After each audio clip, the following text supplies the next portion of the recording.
Hare Krishna, dear devotees, welcome for today's continuous discussion on this Harinam Chintamani, and today we are at the final chapter, Harinam Bhajan, the commentary of Bhakti Vinod Thakur.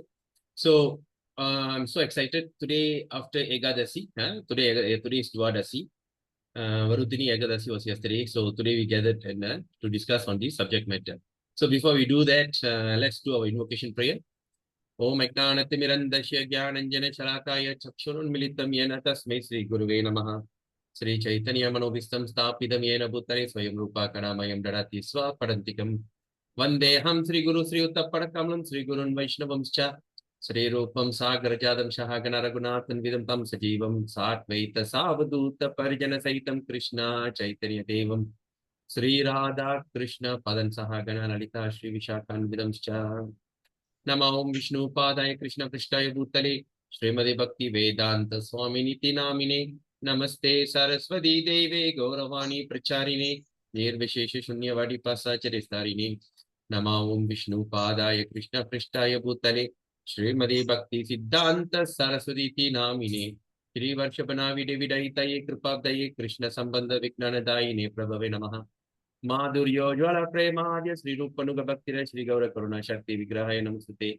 Namaste Gauravani Sri Murtai Dinatarine Rupanuga Viruda Patitanta Dvanta Harine Namo Gaura Kishoraya Sakshat Vairagya Murtaya Vipralambara Sambodhe Padam Bhujayate Namaha Namo Bhakti Vinodaya Sachidananda Namine Gaura Shakti Sarupaya Rupanuga Vrayate Gauravir Bhava Bhume Stamni Dasa Sajjana Priya Vaishnava Sarubhauma Sri Jagannatayate Namaha Vanchakalpatarubhyascha Kripa Sindhubhyavacha Paritanam Pavinibhyo Vaishnavebhyo Namo Namaha Namo Mahavadanyaya Krishna Prema Pradayate Krishnaya Krishna Chaitanya Namine Gauratise Namaha Panchatattvatmakam Krishnam Bhakta Rupa Swarupakam Bhakta Avadaram Bhakta Hakyam Namami Bhakti Shaktikam He Krishna Karuna Sindhu Dinabandho Jagatpate Gopesha Gopika Kanta Radha Kanta Namstute Tapta Kanchana Gaurangi Radhe Vrindavaneshwari Vrishabhanustute Devi Pranamami Hari Priye Jai Shri Krishna Chaitanya Prabhu Nityananda Shri Advaita Gadadhara Shiva Shri Gaura Bhaktavranda. Everybody,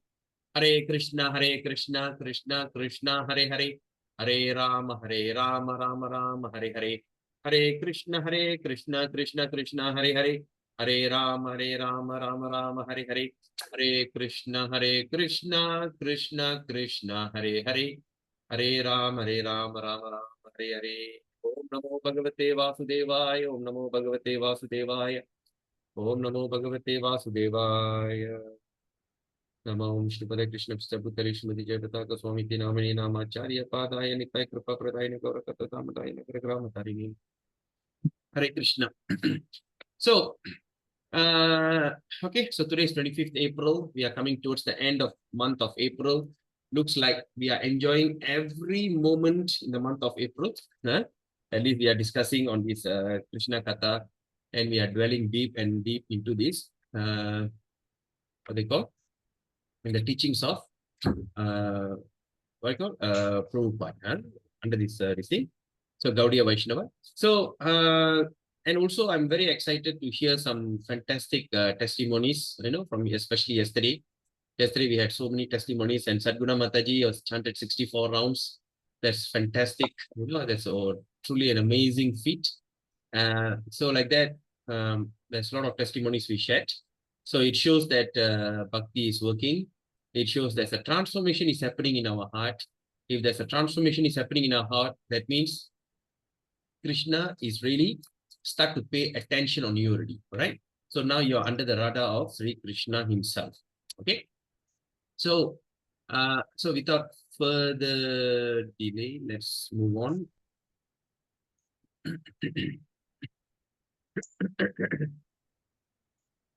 Is this clear enough, or shall I make it bigger?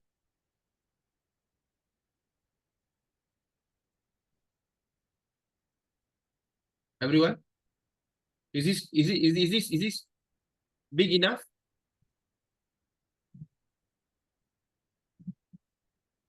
Or this better? Or this better? Hare Krishna. Anybody home? I think this is okay, Prabhu. Or bit bigger? Fine, huh? Yeah, fine. Okay. Vaishnava Kripa Prabhu, is it okay with you?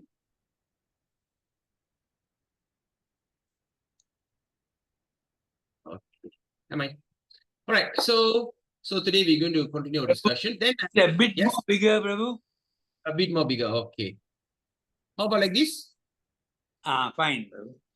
This is okay, yeah? Well, okay. Very nice. So I need to save it under 150%. Okay. So Mataji, where we seen yesterday, self-surrender, do you prefer my embrace of Sri Nam? Okay, we have done it. Those who desire self-realization. Many of the time we pointed out in Chaitanya. Is it this one from here?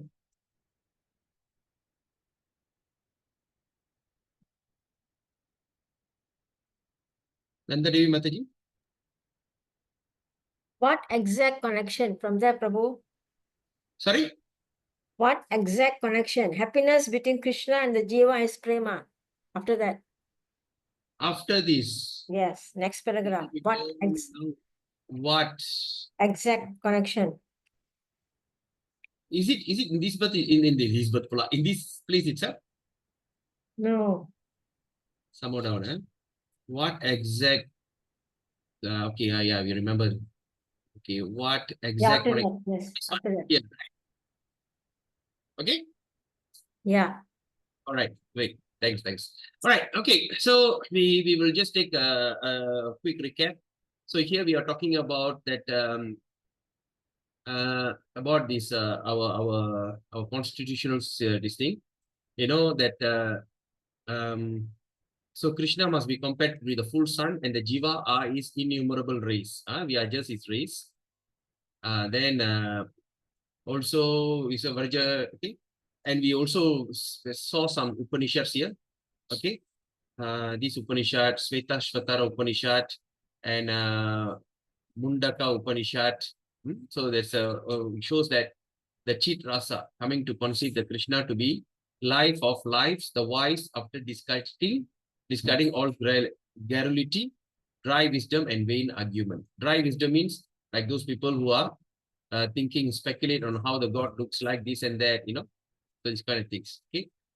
Then Chandogaya Upanishad says that soul is alone to be seen, heard, reflected, meditated upon, and realized by spiritual organs. All is when one is beyond any doubt. Okay, all this possible when the person is beyond, okay, any doubt. Okay, now, okay, the soul Krishna is dearer than one son, dearer than wealth. Okay, things that has been sense pleasing are never worth endearment. Things that are sense pleasing, right? There's things sense pleasing. Say like for instance, whichever that pleases your material senses are never worth this thing. Okay, from the pleasure of the great soul. Oh my God, why these things keep popping up? Okay. All right. So from the pleasure of the great soul, all joys proceed. From the pleasure of the great soul, all joy proceeds. This is the eternal relationship of happiness between Krishna and the Jiva is frame. Okay, now this is another word that we should highlight.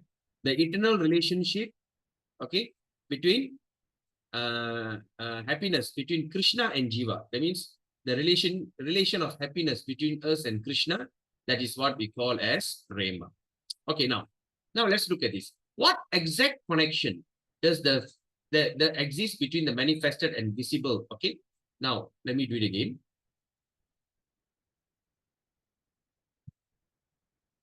Okay, now the question is, what exact connection does there exist between the manifested and visible mundane world? Okay, so now the question is, and the spiritual sphere. So now there's a question Bhaktivinoda Thakur is asking. So what exact connection? The word is now we are going to talk about, because Bhaktivinoda Thakur is going into absolute, he went into the real exact of the subject matter, right? So that's what that makes it very, what they call interesting. So now the question is, what exact connection? So now we're going to go into that question of what exactly. Oh my God, what is this?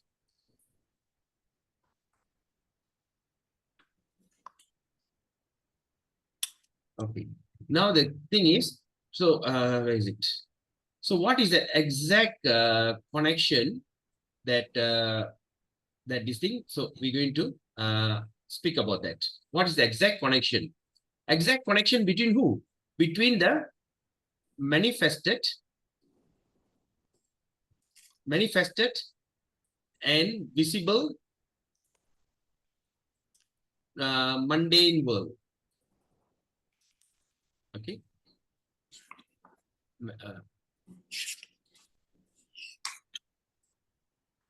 So manifested mundane world. So what is that exist? What does that exist? Now the question is also this exists. So now we're going to talk about, okay, we're going to go into that thing. Okay, are you all following me on this? Sorry for some confusion, because after I reset my computer, everything going haywire. Okay, anyway. So now again, let me repeat. What exact connection? Okay, the first thing is, what is that?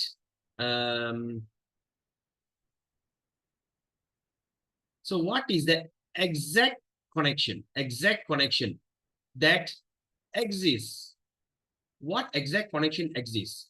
Between what? Manifested, visible, mundane world. So manifested, visible that we can see, that is mundane world. Okay, this mundane world. And the spiritual sphere. Are you all following me on this? Do you all understand the question? Anyone? What is a spiritual sphere? Spiritual sphere. Okay. Spiritual sphere means the spiritual world, the spiritual planet or area. Oh, okay. Thank you. Anyone else? Because it's a very important. You must understand the question first before we go into study the question. Okay. Someone thumbs up. Okay. Rusan Mataji understood. Okay. How about others? Kesavan, Gandhi Mataji. You all understand the question, eh? All right. Great. So now there's a question that is being asked now. So what is that exact connection? Okay. So what is that exact connection? Exists. So there's a connection exists between this mundane place and the spiritual place. So what is that? So now let's look at that. Now, in going to research after spiritual truth, in going to search after the spiritual truth, okay, more often than not we are deluded. More often than not we are deluded. That means we sometimes get deluded, we get confused. After deep contemplation, after deep studies and discrimination, we conclude spirit to be something opposite to matter. So far, so good. So that means, what does that mean? So that means after in search after spiritual truth. Okay, when we are going looking for a spiritual truth, we often become deluded. We become confused and everything. But after deep contemplation, deeply we meditate, contemplate and everything, and discriminate. Discriminate means what? We could able to see the difference. All right, we could see a difference in them. Okay, there's a discriminate. All right, we see the difference. So we conclude spirit to be something opposite of matter. Spirit is here, matter is there. Okay, pressing our worldly reasoning so far. So pressing on our worldly reasoning, our material intelligence, we leave chit rasa. We leave chit rasa to the background. We put the chit rasa, the spiritual this thing to the background, and are satisfied, imaginative, inarticulate, and incomplete conception of spiritual Brahman. What does that mean? So that means after pressing our worldly reasoning, so now we start to do worldly reasoning, logic and all these things. So what we do, we put aside our chit vaibhava, what is mentioned here? Chit rasa, the spiritual mellow, we put aside that, our original constitutional position. So now we are taken up, imaginative, we are satisfied with imagination, inarticulate and incomplete conception of spiritual Brahman. All right, because I can see the light. I can see the light, which is so vibrant. So I was thinking, yes, that is God, because He manifesting everywhere. Once the sun shines, it manifests everywhere. Whether the person is a spiritually inclined or declined or whatever it is, so all these things are manifesting, right? So that's why they say, okay. So that means incomplete. That means they start to accept that. So this is only an imagination of Chit Swarupa. Chit Swarupa means the spiritual form is only an imagination of the spiritual form of Brahman. So far, so good?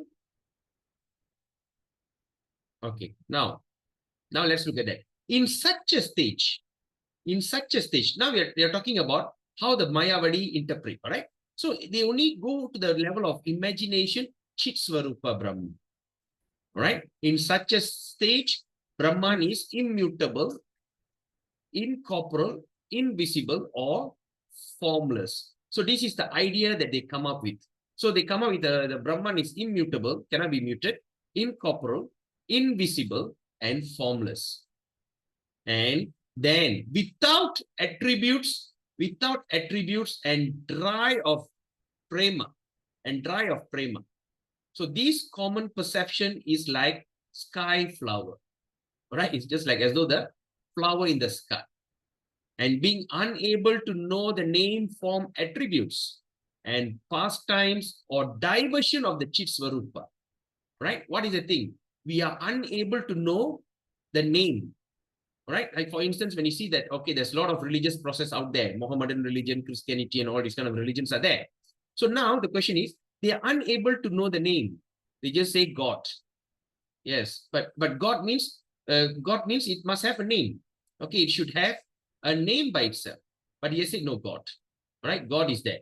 So they know God is there, but they don't know what is his real name. And they don't know what is the real form. And they don't know what is his real attributes. Then also the pastimes or diversion of Chit Swarupa. Diversion of Chit Swarupa means in his spiritual form, there are many kinds of activities, many kinds of Swarupa, right? Krishna came in the form of Hanuman, in the form of Ram and all these Chit Swarupa, diversions, many kinds of diversion. All these things they don't know. So then what happened? So then we turn to being inactive. So we go to the level of inactive. All right. So far, so good. Hence, it is that for all portion of the jiva comes to pass due to this dry wisdom. So hence it is that all portents of jiva come to pass due to this dry wisdom. So this is called the dry wisdom. Okay. Now, this is well illustrated in the conversation between Vyasa and Narada. This is well illustrated where it's mentioned between the conversation between Vyasa and Narada. Okay, Vyasadeva and Narada. Who's Vyasa and who's Narada? So Vyasadeva's spiritual master is Narada Muni. All right, is Narada Muni. So just to make a quick about their conversation. What did Vyasadeva did? Okay, last week, 2 days ago, we discussed about the Vedas. There's one Veda, there's the knowledge that comes through Sruti. Sruti means through the conversation. When a spiritual master speaks, the disciples listen and they could remember it for life. They don't need to, like in nowadays, the modern education, we need to study, then we have to revise. Those days, no. The spiritual master speak once and the disciple understood it for life. Their intelligence is that sharp. But when it comes to Kali Yuga, people's intelligence is dwindled. People become less intelligent. Their body become very weak. They are easily to fall sick, and their lifespan has reduced. So all this kind of defect. And the worst thing is they are very disturbed. They are very, very disturbed. Like for instance, now you see that the world seems to be going okay. And Donald Trump came up with some tariff and everything. Okay, that's come economic warfare and everything. But suddenly, there's a place in Kashmir, Bhajan or something like that. There was a Falgan. There's a place where they attacked. And now India and Pakistan is in high tension. So there will be a possibility of war that's going to happen. So in this kind of situation, people are so disturbed. In that kind of situation, what he can do? So Vyasadeva, what he did, he took all the Vedas, he documented the Vedas. He documented, right? He was the person who documented it. So the Vedas are there. So he took it and documented it. After he documented the Vedas, then he saw, my God, it's so huge. You know, sometimes when you want to study the thing, you cannot one shot. So what happened? He divided the Vedas into 4. He divided the Vedas into 4. So when he divided the Vedas into 4, so what he did, he called upon his disciple, his principal disciple, his main disciple. And he says, now Jaimini, you take this part of the Vedas, right? Now, what they call Patanjali, you take this kind of Veda. So like that, he divided the Vedas into 4 and gave to his 4 disciples. All right, he gave to his 4 disciples. So what are the Vedas? Rig Veda, Yajur Veda, Sama Veda. These are the 3 Vedas, principal Vedas. So the 4th Veda is etc. You know, sometimes in English, you know, you do this, etc. etc means etc. Or in Malay, we call done line. The extra, they put it in Atharva Veda. So they divide the Vedas into 4. After that, he gave to his 4 disciples. So when the 4 disciples took it, when they studied, they realized in that Veda, there's only 4 divisions. First division is the ritual. You know, because as we understood in our, when we're studying about this, I think last week, 2 days ago we spoke, what is the ultimate goal of a material person? Can anyone, there's 4 things. Can anyone share with me? What is the 4 goals of materialistic people? Anyone?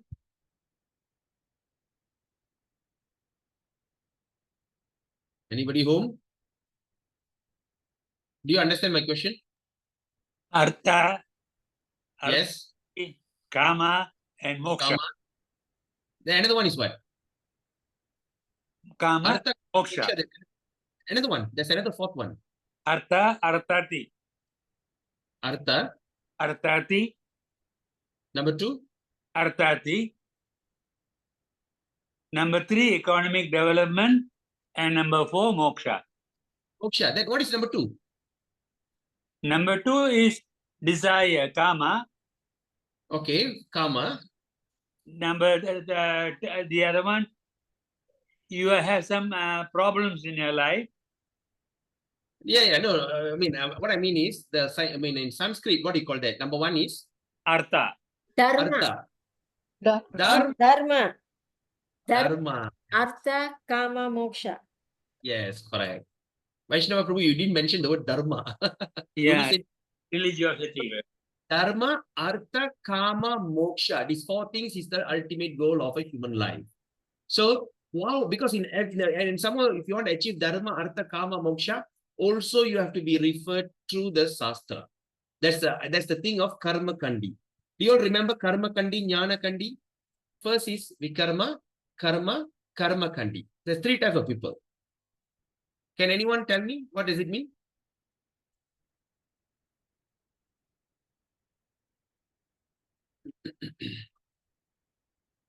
Anyone?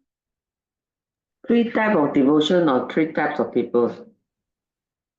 No, Karma Kandi means the materialistic people got 3 types. What are the types?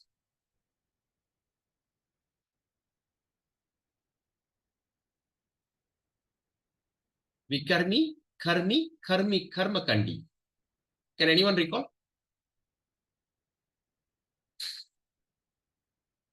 Cannot? Say something.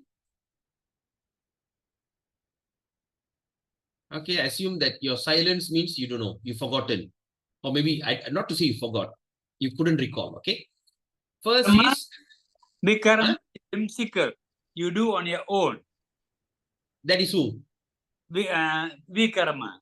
Vikarmi, okay. That means you think that you are the doer, that everything is you are the one performing. The Whimsical. gross is, okay? Akarma, the karma, there's no bondage. No. I'm not saying that. Saying from Bhakti Aloka. Karmi, Vikarmi, and Karma Kandi. Okay. Remember the 3 things we have read? Yeah. Okay. So Vikarmi means he thinks he knows everything. He thinks he's the doer. I create this empire. I create this business. Everything, I am the doer. That's Vikarmi. What do you mean God? There's no such thing God. I did all myself. What do you mean? Suddenly you're talking about God. Why I should give credit to him when I did everything? Vikarmi. Second is Karmi. Karmi means what? They also still gross materialists, but they believe that they need to have some kind of spiritual intervention. There's need some kind of spirituality to create my luck. Like, okay, like for instance, like one Chinese devotee here, I mean, it's not a devotee, it's just like a well-wisher. He started to realize his business is not doing well. His business is not doing well. And he was thinking about giving for charity. And that time, coincidentally, I went to make my glasses. Then he asked, Hare Krishna, Prabhu, how are you? Then he asked, how's your center in First Garden? I said, going on and everything, but it's very hot, Prabhu, you know. No, it's very hot. I need to put few fans, everything. Then after he looked at me, he said, do you want an aircon? One of my brother-in-law want to give up his place. He want to give up aircon. You want that aircon? I can give you that aircon. I said, yes, please. We need aircon. Then after that, the brother-in-law went overseas. So he couldn't wait. Then he called me up again. He said, see, my brother-in-law has gone overseas. I don't want to wait for him, but I buy for you a brand new aircon. Tell me what aircon you want. How many horsepower? I said, but Prabhu, it's going to be very extra. Why are you going to spend so much money? He said, no, you don't worry about that. I got so much of bad karma. I see my business not doing well. So I think there's some bad karma in me. So I need to make some good karma. You know, the typical way that, you know, people are saying, you know, I got bad karma. I need some good karma. So that's why I want to give you a donation. I was thinking who to give, what to do. But suddenly you came forward and I remembered, I think I would like to give you this thing. Therefore, he gave me an aircon. I set up an aircon for our Namahat Center. Just for him to get. So that is called Karmi. You got it? I'm working, but I also engage in some kind of thing. But after that, what he do? He go into some deep studies. Then after that, he says, well, okay, now I know I am an eternal servant of Krishna. According to chapter 3, Bhagavad Gita, chapter 5, Bhagavad Gita, I am doing my job for the sake of it. But all the result, I surrender to Krishna. I am still doing the same job. I'm still Karmi, but I am surrendering everything to Krishna. So I dedicate everything to Krishna. So that's called Karma Kandi. Then from the Karma Kandi, then they go to the next level, Jnana Kandi. And that's when they become a devotee, right? Anyway. So what happened? So when there's a fourth division of Veda. That's first thing is Aranyaka. Aranyaka means the rituals, right? The rituals accordingly. Okay, Aranyaka.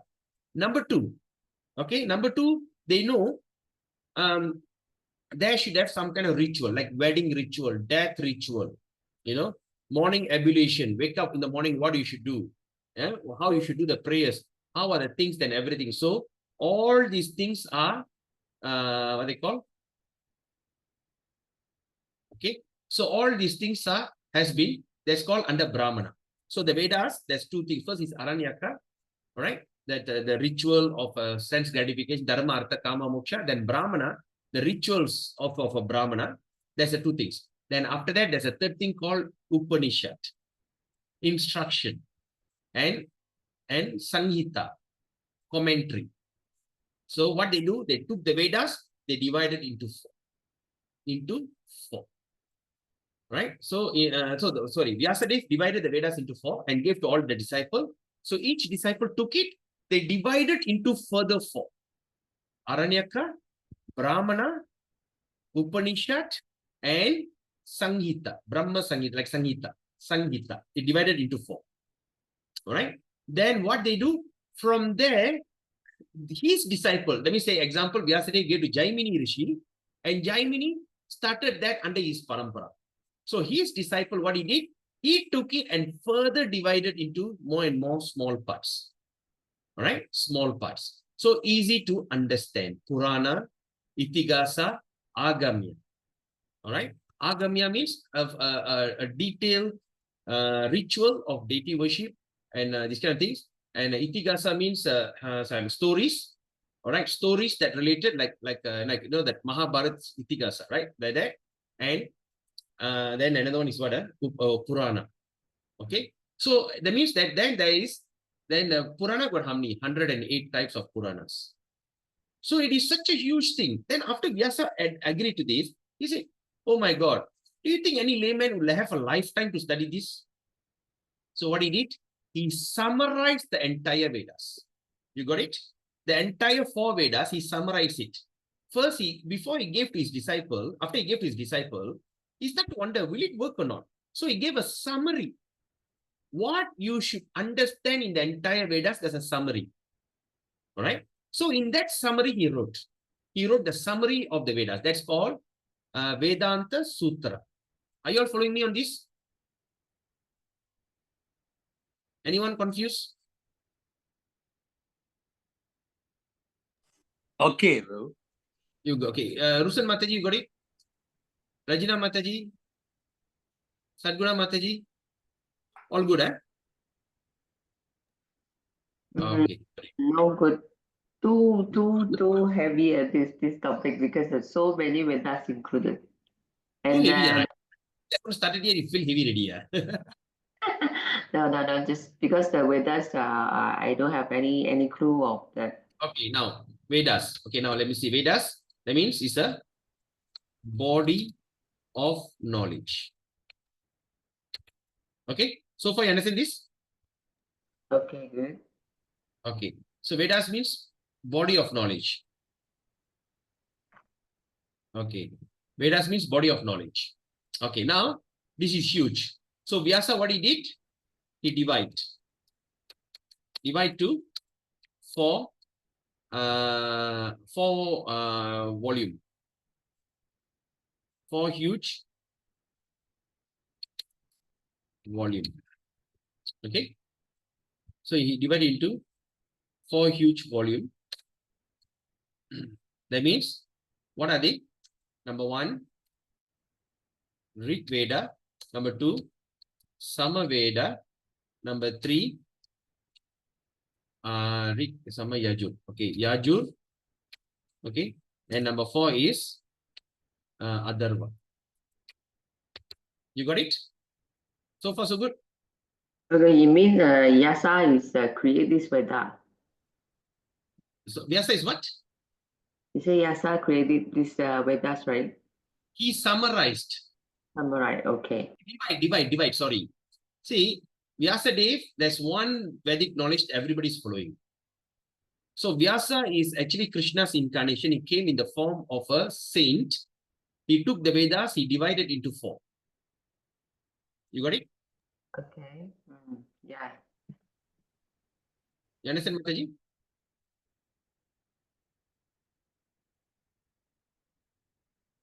Uh, 33 you do mention, but still not get it. Okay, no problem.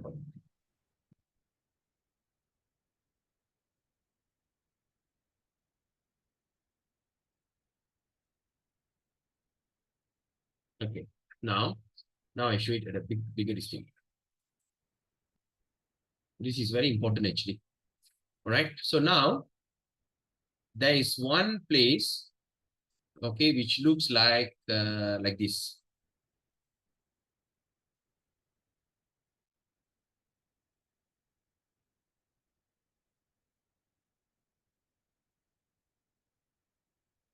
Right. This place, it's big. Right. Okay. This is the body of knowledge. Do you understand what does it mean by body of knowledge? Vedas? Huh? Body Vedas? of knowledge. The entire knowledge that exists in the universe. Okay. So that means all the entire body of the knowledge, the entire knowledge exists in the universe. Okay, like what? Like for instance, there's a scientific knowledge. There's a Vimana Sastra. That means art of making a plane. There's Ayurveda, how to heal the body. Like that, there's so many. There's huge. Yes or not, Mataji? Yeah. That's why I'm very curious about this topic. Okay, now what happened?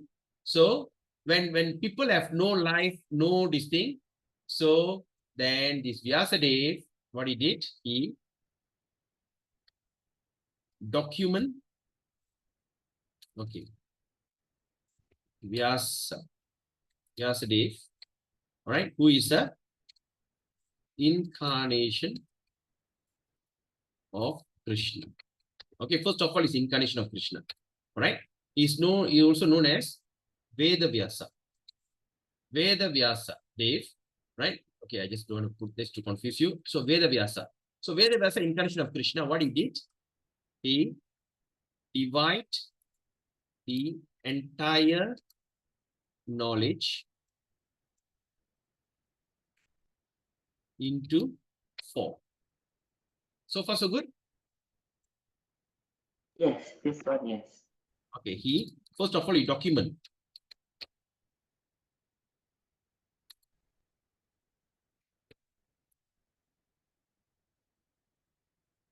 Okay, first of all, what he did, he document the Vedas. Right? He wrote it down. And then he divided into 4. Okay, and what are they? He divided into number 1. The first Veda, he called it as Rig Veda. The second Veda is called as Yajur Veda. No need to worry about the name, but I just, then third Veda is called Sama Veda. Sama Veda. And the last one is we call as Adharva Veda. Okay. Now he divided the Vedas into 4.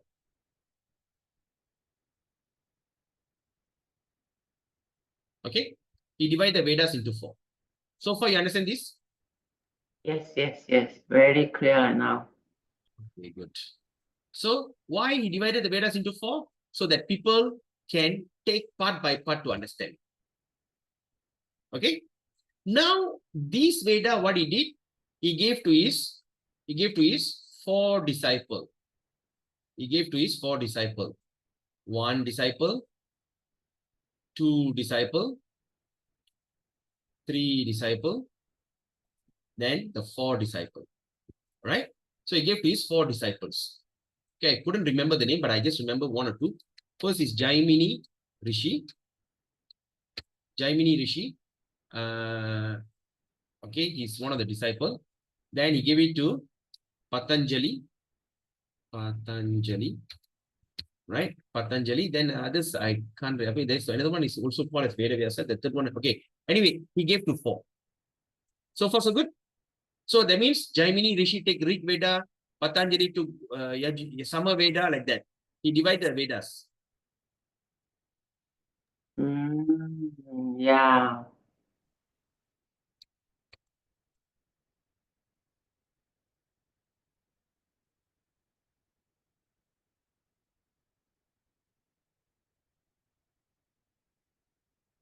All right. So that means what he did, he entrusted the 4 Vedas to 4 disciples. Okay. That means all these things are all he entrusted the 4 Vedas. That means he divided the Vedas into 4. He gave each one 1. So far, so good. Okay, okay. Okay. Now, we just take one example here. We just take one example, Rig Veda. Okay. We just take one example. So now what happened? The 4 Vedas. Okay. Okay. Say like for instance, Rig Veda. Okay, Rig Veda. So Rig Veda, okay, 1 disciple took it. Okay, I can't recall who's the disciple. So in every Veda, there is 4 division. First division is called Aranyaka, Brahmana, Upanishad, then Samhita.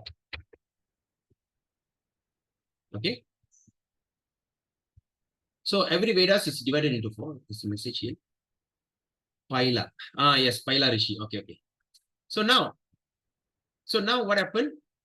After the Rig Veda given to one disciple, Paila Rishi is the one in charge of Rig Veda, is it, Mataji? Gandhi Mataji, is it Paila Rishi? Yes, yes, Rig Veda Paila. All right. So now let's say, okay, now Rig Veda was given to by Paila Rishi. Okay, who is this Paila Rishi? He is one of the disciple of this what they call of Vyasadeva. He gave these to Paila Rishi.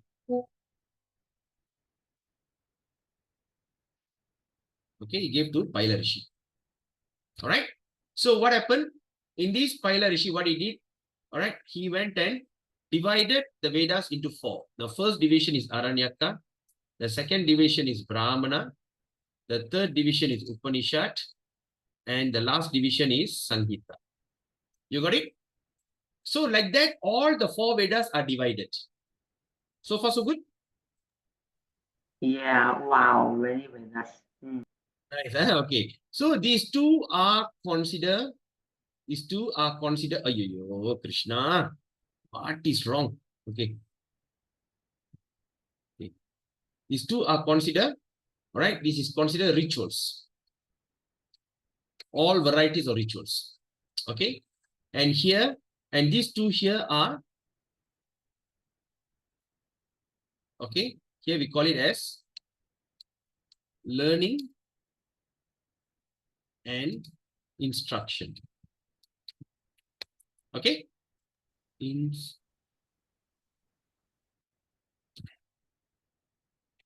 Instruction. Okay, Mataji. So he divided into 4 so that people can easily distinguish. So when I want to read Rig Veda, so I don't need to open the page and get confused. I straight away need to go to Upanishad or Samhita. You got it? If I want to do a ritual for people, I straight go to the Rig Veda part of Aranyaka. Or if I'm a Brahmana, I want to do ritual for myself, I straight away go to the Rig Veda part of Brahmana. You got it? So he went and divided everything so that people can easily pick up things. So far, so good? Yes. Okay, good. Now, the next thing happened. Now, what did Veda Vyasa did?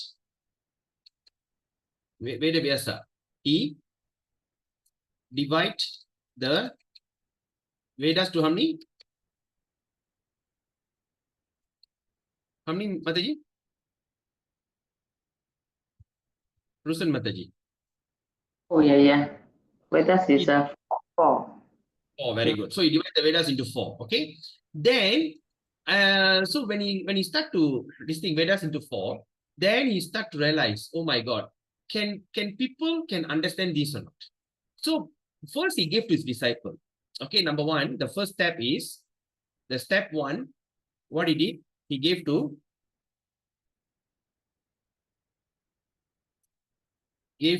disciple. This one you understand, eh? Disciple. So he divided the Vedas into 4 and gave to the disciple to expand. You got it? Yeah. All right. So he gave to his disciple. All right. Then second thing he did. Second thing what he did? He made a summary. He made a summary of the entire Vedas. He made a summary of the entire Vedas. And what we call the summary, we call it as the what the name? What sutra? Vedanta Sutra. Vedanta Sutra. Okay. So what is Vedanta Sutra? Vedanta Sutra is actually the summary. You got it? Yeah, it's not very clear for the Buddhism right now. Okay. Buddhism. What is Buddhism? What is it? Oh, They- no, that is Sutra. Yeah, they also Vedex also summary from somewhere and this thing and that thing split so many and then the Vedas, wow, very cool. You Okay. just Yeah. I mean, later you'll understand when they were doing this, in this Vedas also predicted about the birth of Lord Buddha. So that means this is happened before that. So now what happened? Let's see. So after he did this Vedanta Sutra, after he did this, so what did Vyasa did? Vyasadeva not happy and satisfied. All right. He is not happy, and not satisfied. After he did this, so the result is he became not happy and not satisfied. He was thinking, what is that? Something is not right. Something is not right. I have already compiled the Vedas, so the knowledge is not lost. People in Kali Yuga, less intelligent people can read and understand. Then after that, of course, it goes under the parampara I've given to 4 of my disciples. But I personally, for my own satisfaction, I create an entire summary and I call it as Vedanta Sutra. Right? So Vedanta Sutra. Then after after he made the Sutra, Vedanta Sutra, then after he was not happy. And he started to be confused. Why I'm not happy? Why I'm not happy? Why I'm not happy? And that's when who came? Narada Muni came. Narada Muni came to instruct. Instruct. He came to give instruction. And who is Narada Muni? Narada Muni is actually the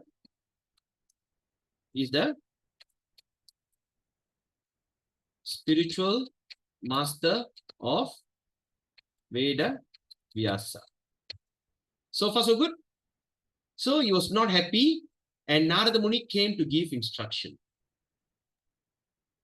Yeah, Are very you following? Very Very- clear. Very okay, Very- great. So he came and gave instruction. What instruction he gave? First of all, Narada said, "My dear spiritual master, looks like I have done a great job. I've done a great job. First, I wrote everything. Then I gave a summary. But before that, I gave gave to my 4 disciples. Let them expand it. Then after that, I took the entire thing and I gave a summary and I call it Vedanta Sutra. And after that, he's thinking, I am not happy. Why? Why something is bothering me? And that's when Narada Muni will somehow or other chastise. He said, what you have done, oh dear, what they call Vyasa, you have not come to the ultimate goal of the Vedanta. What is that ultimate goal of the Shastra? There are 4 Vedas. You scrutinize all the Vedas. What is that ultimate goal? Just like you take all the mangoes, you crush it. And what is that ultimate goal? Juice. A pure mango juice. That is that ultimate goal. I am studying so hard. What is my ultimate goal? So in the future, I can get a good job. That is the ultimate goal. So in every life, in every attempt, there is an ultimate goal. So now the question is, what is that ultimate goal in the entire Veda? What conclusion that you're supposed to come into that? And you know what, Vyasa? You have not done that. That's why you're not happy. What is the point? Simply translate into other language, but the people are not coming to the point. That is what is, we really, when you look at it, the teachings of Mayavadi, the teachings of all these, what they call Buddhism, Jainism, Mayavada, and even this kind of speculative, these foolish scientists, atheistic people, they are beating around the bush on the surface level. But what is their ultimate goal? They don't know. And they can't go into that ultimate goal. They say, go, become nothing. After that, there's nothing. No, the scientists used to say, okay, live, drink, and be merry. Because once you're dead, everything's gone. So that means they don't understand that after death, there's another space. They don't understand, right? So they cannot come to the ultimate goal. So what happened? Narada Muni came and gave instruction, because Narada Muni, Vyasadeva, still spoke about this dharma, artha, kama, and moksha. All right. So he said, which is materially motivated, right? Which is materially motivated. So he said, if you want to do something that people can give up this dharma, artha, kama, moksha. Give this up and go to the ultimate goal of life. Go to the ultimate goal in Vedas. What is that ultimate goal in Vedas? To understand Krishna. That is the ultimate goal. So go to that point. Don't go and talk about dharma, artha, kama, moksha nonsense. It is all material motivation. So the idea of the Vedas is somehow or other, They will lure you. So first you want to do Karma Kanda, there's a Vedas for Karma Kanda. You want to do this Jnana Kanda, there's a knowledge of Jnana Kanda. You whatever things that you want to beat around the bush, everything is there, but indirectly it will tell you Krishna is the supreme. So indirectly they'll bring you in. Example like Mahabharata. Mahabharata is for whom? For people who are less intelligent. They study Mahabharata. All right. Why? Because Mahabharata is a story. When people ask them, you say, come, study a Vedas, they say no. But when you talk about people study about their, what is this nonsense? So, then, oh, sorry for the disturbance. Where was I? All right. So people are studying. People are studying this.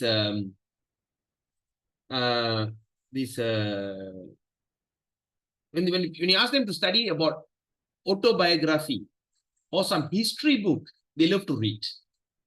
But you ask them to read Vedas, not interested. Study about the ancient history, study about this history, that history, people love to read it. For them, the Mahabharata was created. And also Mahabharata is called as the fifth Veda.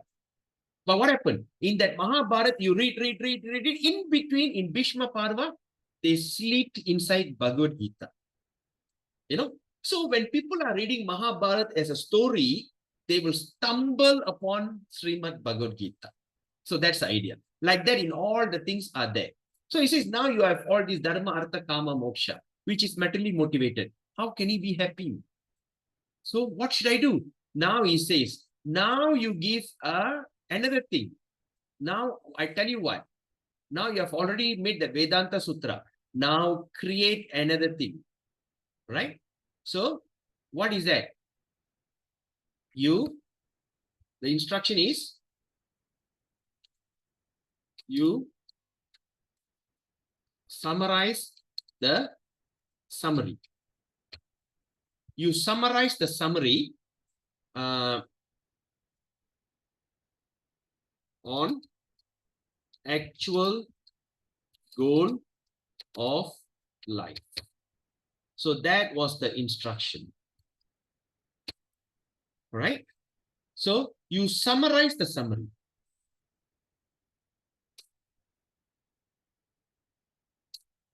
All right.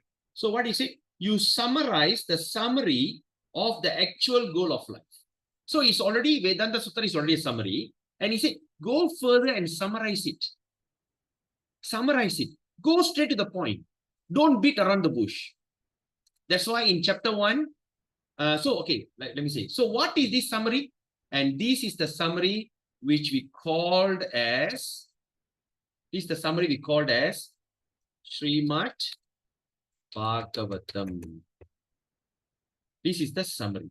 So it is a natural commentary on the Vedas. So the Srimad Bhagavatam is the natural commentary. Okay. So he said, summarize this. So when in that summary, that's when he starts to summarize as Srimad Bhagavatam. So in the Srimad Bhagavatam, chapter 1, canto 1, chapter 1, text 2. How we are starting it? He said, Dharma projita kaitavatra paramo nirma charanam satam. Vedyam vashvatam atra vastu shivadam tapatrayon moolanam. So first word that he said, Dharma projita kaitava. Dharma. That means Dharma, Artha, Kama, Moksha. These four materially motivated desire under the form of a religiosity.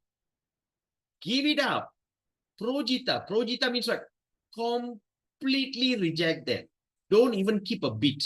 Don't even keep a small thing as for memory. Don't even keep anything. Completely reject them.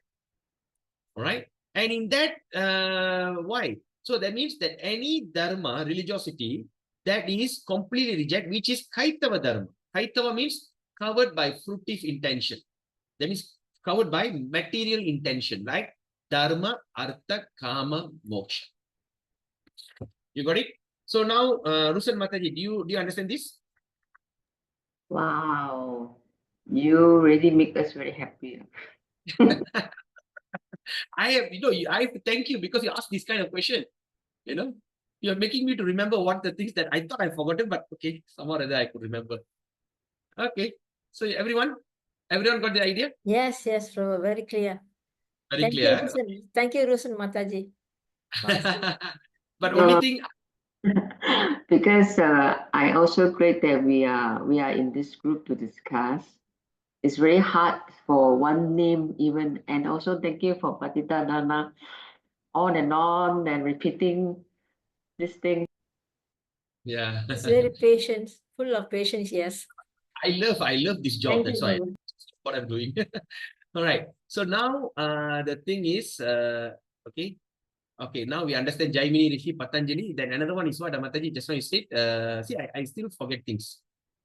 Where was it? Okay, then this is Paila. Paila Maharishi. Paila. Then another one is what? Can you remember Mataji? Jaimini, Patanjali, Paila, and another one is Veda. Veda Vyas, right? I think Veda Vyas, yes. If I'm not mistaken, Veda Vyas. There's another Vyasa. Anyway, I can't recall. So we will check it out. Okay. So now we understand. So now what we can understand from here, the full body of knowledge, right? The full thing, there's a body of knowledge, all the knowledge that available from science, from medicine, from marriage, creating children, how the child creates, after the semen is ejaculated, how the thing travels, how it gets into the womb, and how the thing become, fetus, and how the thing into the, it's very nicely described. It's in all Ayurveda. And also it's mentioned in Srimad Bhagavatam. They call it the Jantu prayers. Imagine 5,000, 7,000, 10,000 years before, there's no scan machine. They could easily explain how the thing works. That's how perfect.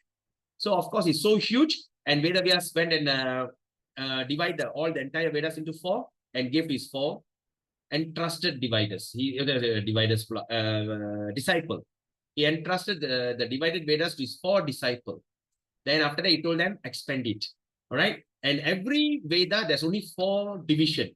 Aranyaka, Brahmana, Upanishad, Samhita. So Aranyaka and Brahmana means ritual. Upanishad and Samhita means learning and instruction. Okay. Then after that, what happened? After he gave his 4 disciples, and he took the entire thing, he gave his own summary. He summarized the entire, very huge. Vedanta Sutra is huge. So what happened? Then after that, he's not happy and not satisfied. In that situation, so his spiritual master Narada Muni came and said, you are not happy because you still talk on you have not gone into the ultimate goal of life. That is liberation and to be an eternal servant of Krishna. That is the real goal. So come to that point. Then after that, what happened? Then after that, he said, get rid of this thing, Dharma, Artha, Kama, Moksha, and gave a summary. You already summarized. Summarize further. Remove all this material motivation. Go to the point. Go to the core. You go to the cream. There's milk is there, but when you whip the milk, it turns into cream. Go to that cream. Right? You go to that cream. And that's when he summarized further. He removed all the things. He went straight to the point. And that summary is called Srimad Bhagavatam, or it's also called as Bhagavad Purana. There's another name also called as Bhagavad Purana, the king of all Puranas. Right? So hopefully we can study the Srimad Bhagavatam very soon. Okay? So any questions so far? Because once I come out of it, I don't think so I can go back to this. Because I don't know why the system is like that. Last time I can come out and still go back. But here, once I'm out, I cannot go back. Okay? It's Right. very clear all the doubts that we must follow this scriptures. The doubt Yes. is more there. Good, good. All right, great. Okay. So now it's already 10:08. Shall we just take a 2 minutes break? Just take a short break. When we just go up, stretch your hand and leg, we continue. Hare Krishna. All right, we continue. Okay. So now we understand. Okay, there's a conversation between Vyasa and Narada. We understood that. Okay, now. So it is clear from the above that you never can know the spiritual sportive pastime of Parabrahma if you dazzle by the mere Chit Swarupa, right, of Brahman. So in other words, you can never know the, what they call, what they call the spiritual sportive. Sportive means what?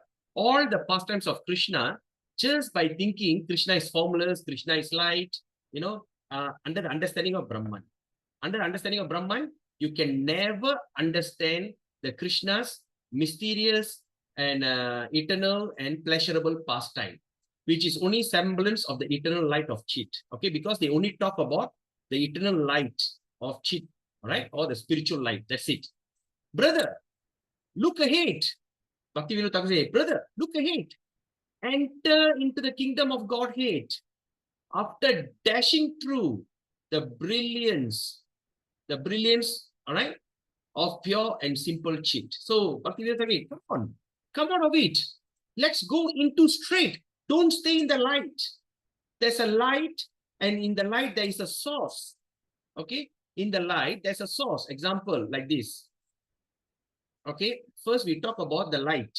All right, there is a sun, right? There's a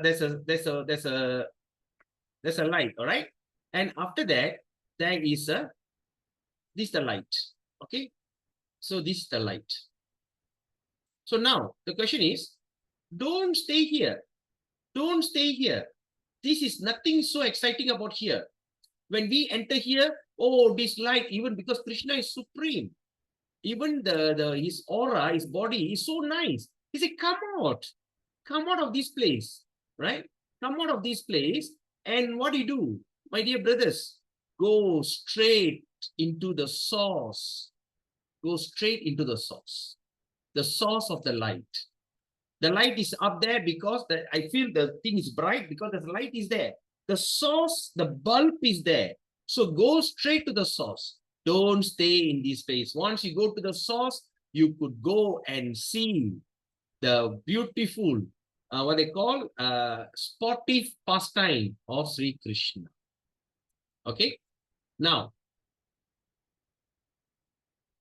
okay? There, you will be able to realize the spiritual pastimes of Godhead. You can see the spiritual pastime of God. And then what happened after you go and enjoy the spiritual pastime of the Lord? There's another beautiful thing is you will be able to taste the ambrosia of an incessant Brahma Rasa. Brahma Rasa means supreme pleasure. So you will be able to taste the ambrosia. You could go there and you see how Krishna is there, lovingly waiting for you. You can feel how Krishna is going to embrace you. You're going to taste all the beautiful things. Every part of your body is fully satisfied. Go and taste that ambrosia. No longer will your soul remain wooden like. If not, the soul remains like a wooden like a log. In Tamil, I used to call it volakka. Don't stand like a papan. Go, and that means you are no longer will your soul remain like a wood. You are out of it. So the name, form, attributes, and lila means pastime of the Supreme Being are manifested not by any earthly light. It is not by all this name, the name of God, the form of the Lord, the attributes, and the pastime, lila, is not manifested, it's not shown by any earthly light, but by a spiritual flame. The sun, moon, stars, lightning, fire on this earth are quite unfit. All right, the sun, the moon, the stars, lightning, and even fire on this earth are quite unfit to give light to that other spiritual horizon. So the thing is the light and stars, everything is not fit to give you the give light to that other spiritual horizon, environment. These spiritual light, Bhakti is continuing, which are beyond worldly lights. Remember that. This spiritual light is beyond this worldly light, brightens that region. It brightens that region. It is only a perverted reflection. It's only a what? Perverted reflection. So now what we are seeing here is only a perverted reflection. The reflection that is pervert, right? perverted reflection of that light that we think supplies us with light, right?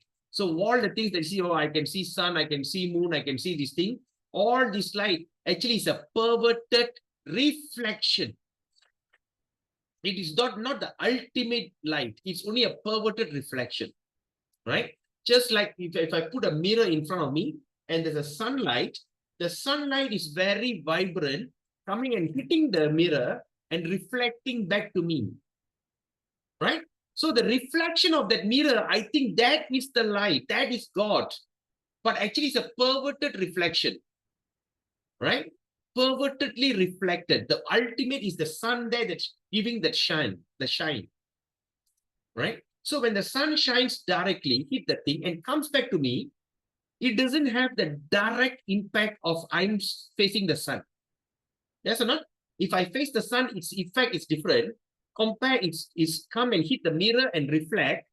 The thing, it is not that this thing, not so powerful. All right. So we think that light, but in fact, it does not. In fact, it does not. It is only a perverted reflection. While describing Brahmapura, the region of Brahman, the Chandogaya Upanishad gives the comprehensive knowledge. Right? There's another Upanishad called Chandogaya Upanishad. Gives us a comprehensive knowledge. What it says out of it, they said what?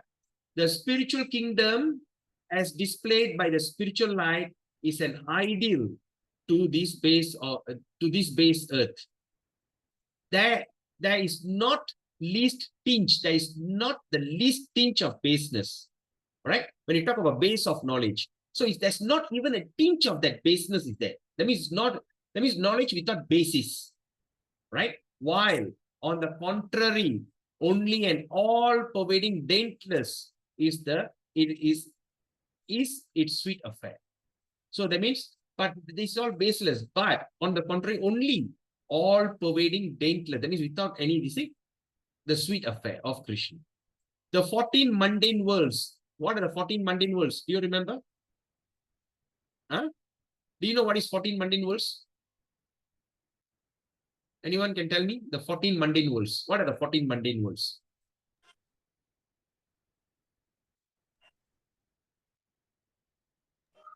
Upper planetary, middle, and a lower planetary. Yes. So that means Earth, above Earth is what? Bhuloka, Bhuloka, Svargaloka, like that, Tapaloka, Maharloka, and Satyaloka. That's upper planetary. And the lower planetary is, I can't remember.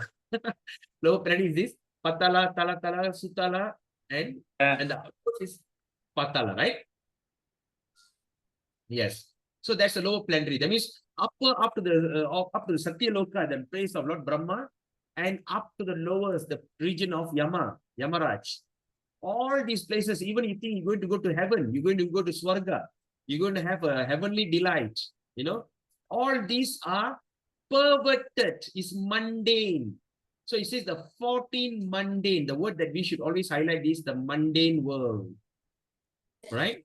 That means all these places are place of the mundane energy.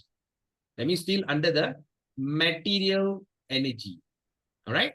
Are only a perverted reflection of that sphere. The sphere means that place. Okay, from the spiritual world, the perverted reflection is this mundane 14 planetary system. The gross sun, now it says the gross sun. What is gross sun means? Gross means what? Material.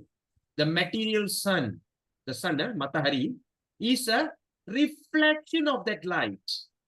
It is only the reflection of the light. Its subtle reflection is seen in the mundane rays. That means what? The subtle reflection. That means the subtle reflection is something that is so tiny cannot be perceived. Only can be felt. So it is only the subtle reflection is seen in the mundane rays of dry wisdom arising from the mind, conscience, and consciousness. So all these things are subtle and is mundane. Our gross senses, now it's gross senses. Gross senses means what? Our gross, in the gross material body are the senses like eyes, nose, tongue, believe. They what their gross sense, they believe that gross sun to be flesh and luster, flesh of luster. So that means our gross limited senses, our eyes, our nose, our tongue, our body, taste of touch and everything, they believe the sun, which is gross nature, to be the flash of luster. Flash of luster means what? It's so beautiful. It is vibrating, so flash of luster. And we are proud of the earthly knowledge, which is gained by the dint of 18 processes of yoga that are action or the subtle intellect, right? Consciousness and ego. So that means there are 18 types of yoga. So we are proud in this earthly knowledge which is gained. We gain this earthly knowledge out of this subtle intellect, consciousness, and ego. All right? Is gained by the dint of 18 processes, 8 processes. Okay, what is the 8 process of yoga? Can anyone tell me? What does it mean by 8 process? What is the 8 Ashtanga. process? Ashtanga yoga. Who said that? Who said that? Bad for you. Very good. Very good. Ashtanga yoga. Eightfold this thing. Eightfold yoga system. Ashtanga yoga. All right. Now, so now this is all falls under this 8 process of yoga, which is Monday. Okay. Now, all these things are seemingly natural working of the engrossed jiva. All these things looks like it's a natural natural working of engrossed jiva. Okay, how to understand this? What does this mean by this? Okay, let me get clear. Okay, natural working of engrossed jiva. What does that mean? Right? See, like for instance, when we have a material sense, we are only attracted to that material senses object. When we have a material sense, we only can attract to that material sense object. Okay, what example I can give you? Okay, like this. Now, I just remembered this thing. I got the realization when I first went to London, right? When I first went to London, I alighted from the plane, went into the Heathrow airport. When I went to the Heathrow airport, there are so many people in the airport.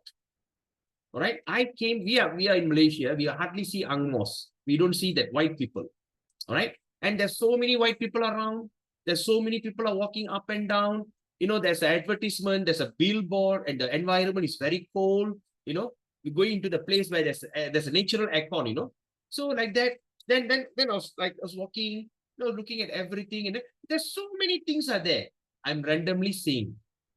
But when I went and checked in, went to the immigration, the thing that attracted me, there's an Indian guy sitting in that immigration, Punjabi guy. I say, oh, Indian guy. Then after that, I went out, there's so many things are there. Then suddenly I saw Indian guy.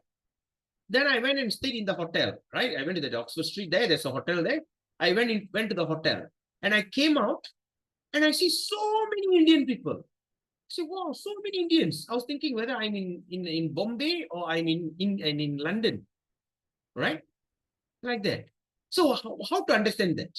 So being an Indian with that gross Indian sense, when I go there, I only get attracted to another Indian people. You got it? Or I give you another example.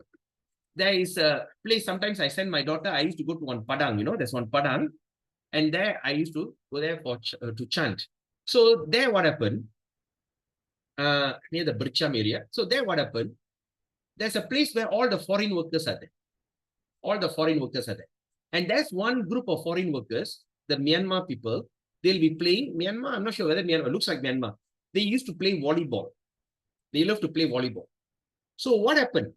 I was sitting there and I was just looking at, because I always believe, not to say believe, I always love to learn and be very observant. And there's a group of Indonesian girls walked. And they were just like, not looking at it. So when I was chanting, I just looked, oh, there's a group of Indonesian girls are going, okay, that. Then after that, there I saw a group of Chinese girls who were walking. Yes. There are a group of Indian girls, all the girls were all, because it's a playground, right? All walking. Suddenly, when I was there, suddenly I saw the boys, that all the Myanmar workers, suddenly they look at, they pointing at something. They were like paying attention to something. So when I look at them, they say they're paying attention to something. Then when I turned back, I saw a group of Myanmar girls were walking. There was an Indonesian, there was a Chinese, there was an Indian, there was a Malay, were all roaming around at Padang. They were not attracted. But when they see a Myanmar, the eyes went to them. So similarly, that is how the engrossed jiva. We are engrossed in this material nature. The only thing we can understand is through the attractiveness of that material nature. I can't see beyond that material nature because my nature, my senses are material. You know, my senses are material. I only can get attracted to another material nature. So we are so imperfect. In this imperfect, what do you call the jiva? We have so imperfect senses, and we are trying to create a narration. We are being a narrative. We are creating a narration. We are creating an opinion about the spiritual world. How can that be? I can't see anything beyond my material senses, but I'm giving commentary about how the spiritual world is going to look like.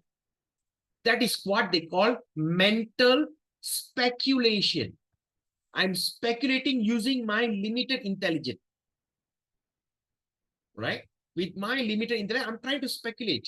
But what is my position to understand that subject matter? I'm nowhere. Therefore, we need to follow a spiritual master. Because a spiritual master, we understand. Now you can come with an argument. Well, okay.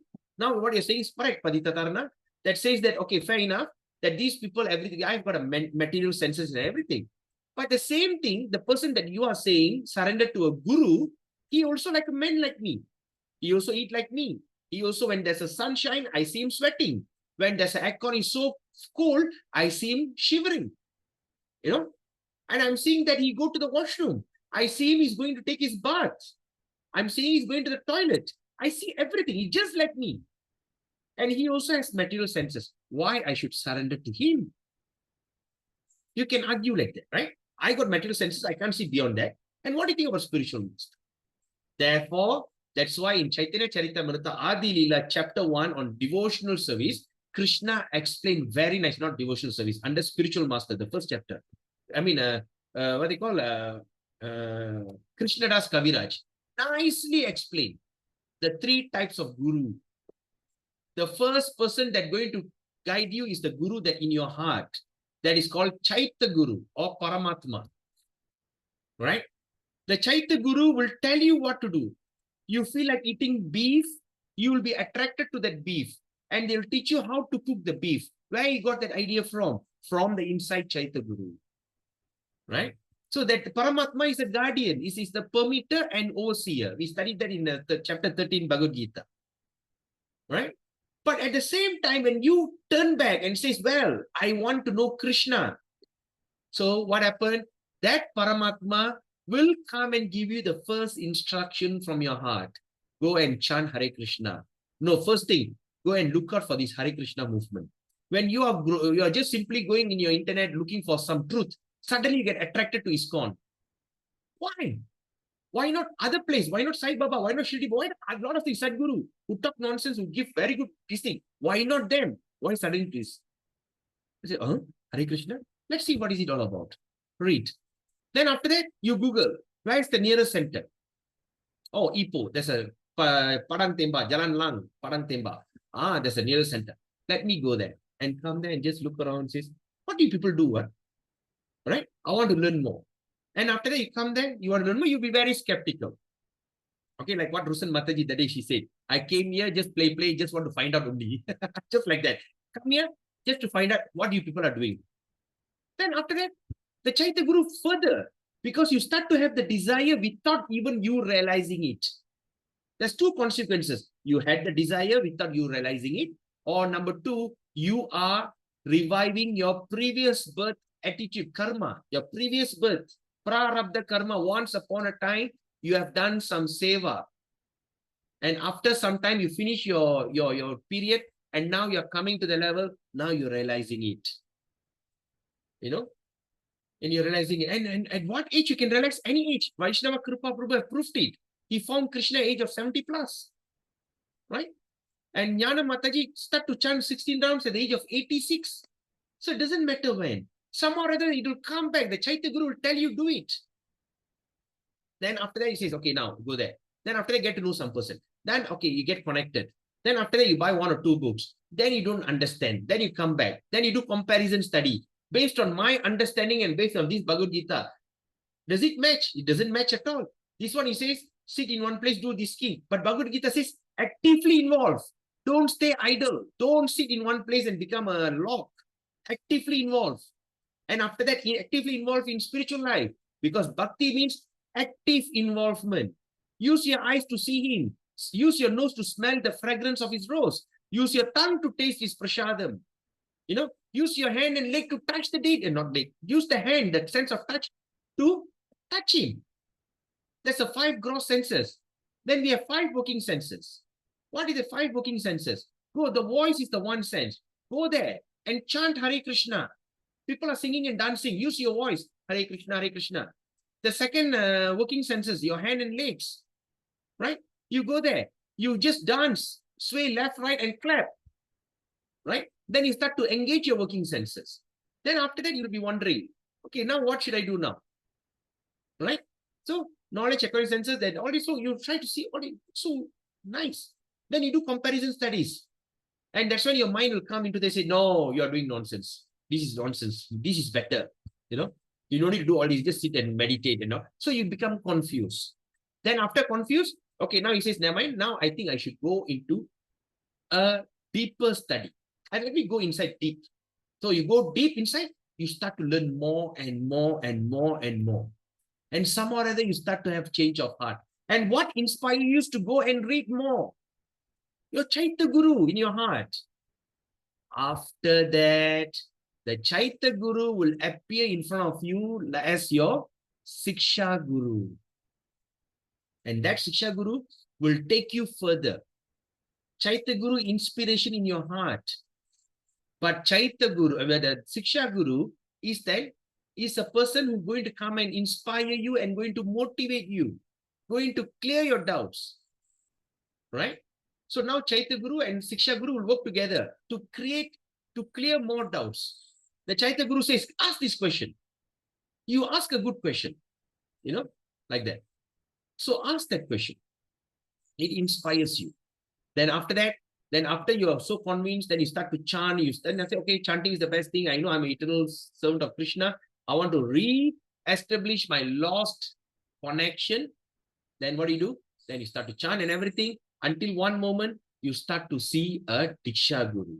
Who is the Diksha Guru? Is the Chaitya Guru that appears in front of you as the personified Guru. And that Diksha Guru, when he sees you, he knows you in and out because he's in your heart. And that's very mysterious relationship, very mysterious, right? You don't even need to talk. He just look at you, you look at him, you can speak through your mind. You don't need to go and get a direct inspiration. You know, just that. I give you one example. After my father passed away 7 years ago, tomorrow is the Shraddha we are doing. And those who are in Ipoh, you are please cordially welcome to come and join my father's Shraddha ceremony in ISKCON Ipoh tomorrow at 11 o'clock. All right. Anyway, so what happened? Okay, why am I going out of the topic? All right. Now, my father passed away. After my father passed away, I was devastated. Even though I've got knowledge, I chant and everything, I know I'm not his body, I need blah, blah, blah, blah, blah, blah. But when the thing happened to me, all the while it was theoretical for me. It's theory. Simply talk. Simply talk. Because theory, simply talk. Like. But when the thing happened, that's when it's like a hard blow. You say, oh my God, my father passed away. I can't live my life without my father. You know, I've been living with him for the past, 40 years. 40 years with him. He's been my inspiration. He's my fighting buddy. You know, that's the only person that I can quarrel. Now, what's next? You know, I can't accept the fact. And I was so distinct. At that moment, I was like so kind of devastated. Then suddenly I was suddenly in that, spiritual masters group, JPS, this thing website, or someone sent me, or it was a pop-up, or someone sent in a status or something like that. It was just like a pop-up, somebody said, pop, it came out. I saw the thing. And you know what he says?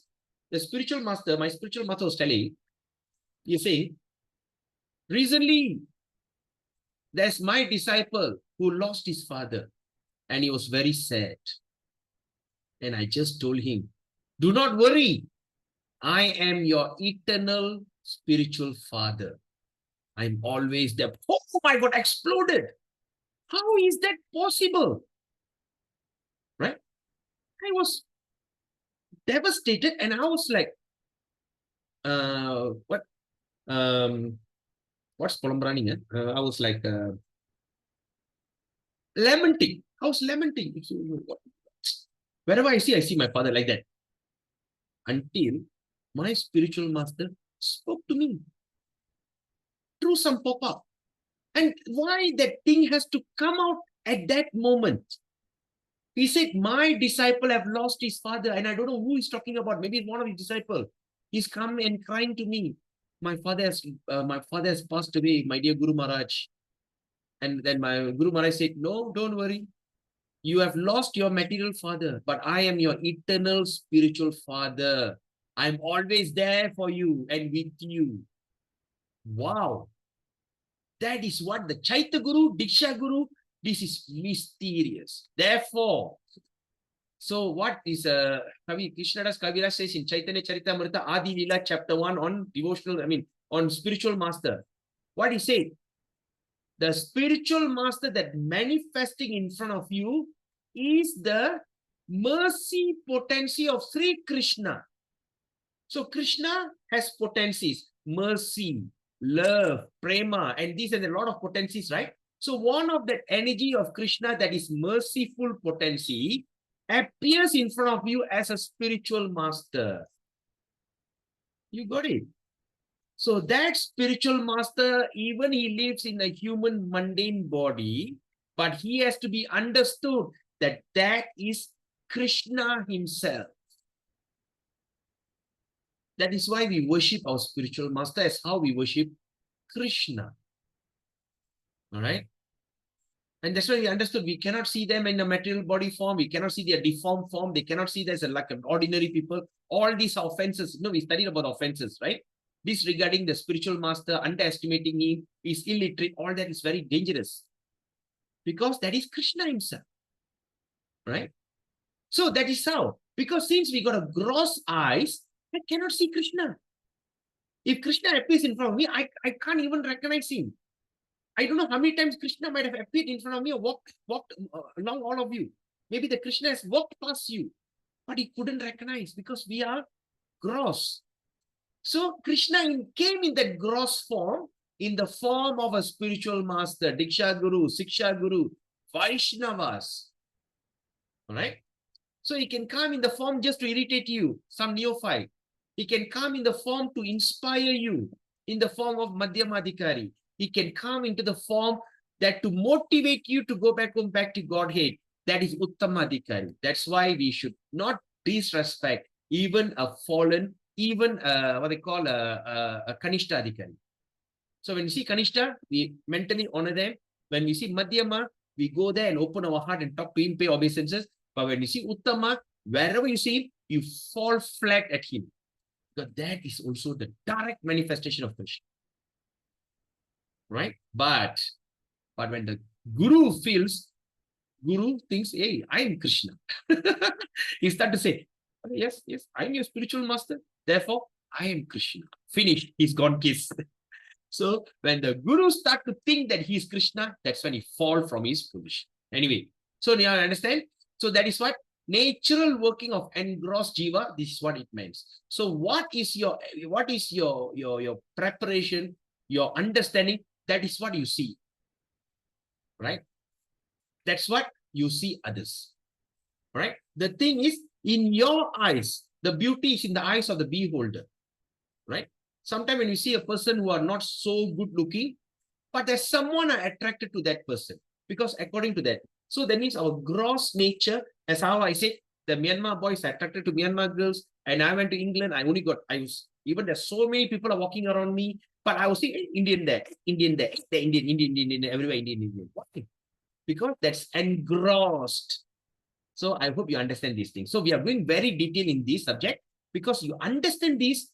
Later you know why you understand it, right? Okay, now. So now, after that, listening to the advice of Narada.